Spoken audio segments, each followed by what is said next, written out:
Hello everyone, thanks for tuning in again.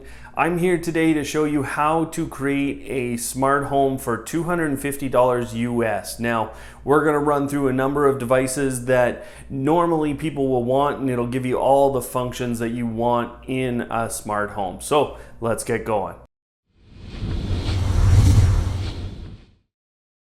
The first thing that I'm going to recommend you go out and get is a voice assistant. Now, there are about 3 or 4 on the market today that you can look at, but ultimately the top of the line is the Google Home Mini. And the reason I'm suggesting that is, number one, it's a budget choice. In general, you're going to find this for $50 US, and they're constantly on sale for $35 US or sometimes in pairs. And so Google will sell you one of these for that low price, and what you get for that is an incredible amount of home automation capability, controlling home automation devices, as well as access to all of the information and services that Google provides as part of the Google Home Mini. Now, some examples of those different services: you can connect your calendar, especially if you're an Android user and you have Gmail and the G Calendar service. You can go ahead, connect those up and get all that information. Otherwise, you're going to need, if you're an iPhone user, to do a little bit of work, but you can still get your calendar read out by your Google Home Mini. On top of that, you're going to be able to create things like alarms, timers on the fly, so you can go ahead and you can ask your Google Home Mini to keep track of something for you. Of course, you can always ask from Google's vast storage of information. You can ask about things like stocks, just general information. You can ask where a place is, and they can reach into Google Maps and give you all of that. So for $50, you get a ton of capability. Now, once you have that voice assistant and you're able to control smart home devices, you're going to need a few smart home devices to go ahead and connect to that. And I'm going to recommend what I think is first on everybody's list when they think of the smart home, and it's one of the reasons I chose the logo for my company here, or my YouTube channel, Automate Your Life. Now, that is a light bulb, and we're going to go with the Philips Hue starter pack, and they're just the white colored light bulb. This isn't the colored light bulb where you get 16,000 colors. No, we're just talking about giving you the ability to turn on and off your lights at automated times, at different points in the day. For example, you can set them at sunset or sunrise to turn on or turn off. You can also do things like control them with the Google Home Mini that we talked about at the start, and you can also set scenes for specific things that you're doing. The other thing is, if you're an iPhone owner, you can go ahead and connect to Apple HomeKit with Philips Hue, and so you can control those lights right from your phone. You can set the brightness, and you have just a ton of control there. The Philips Hue starter pack is $64 in general. Sometimes you will find it on sale, and thereafter you're going to have to purchase the bulbs for about $10 to $15 a piece depending on the sale.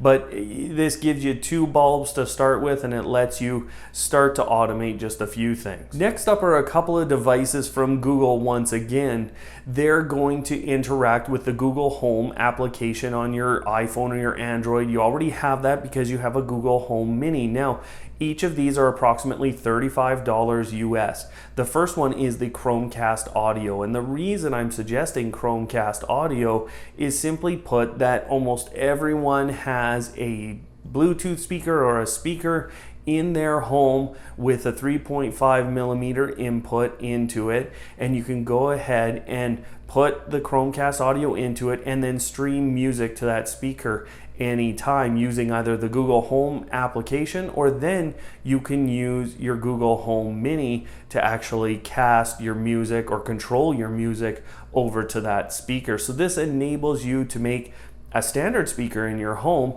a smart speaker. Now, the other thing I'm recommending is the Chromecast itself. Now, I'm not going to tell you to go out and get the 4K version, which is called the Chromecast Ultra.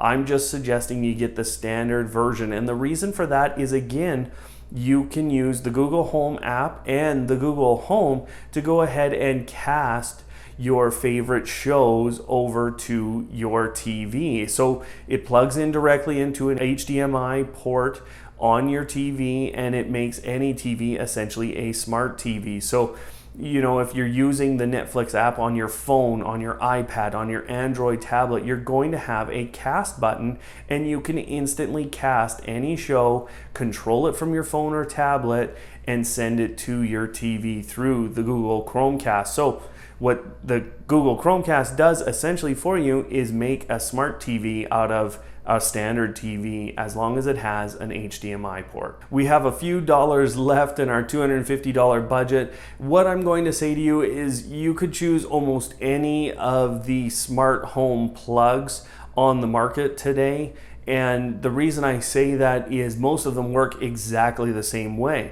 Now, for the purposes of this, I'm choosing the TP-Link Wi-Fi smart plugs. They're normally $40 for 2 of them, and so you're able to then make a device in your home, such as an AC unit or a fan or a coffee maker, something to that effect. You could turn it into a smart device simply by plugging that into your TP-Link plug in there and then plugging that into the wall, and then you could ask Google to turn on and off that device.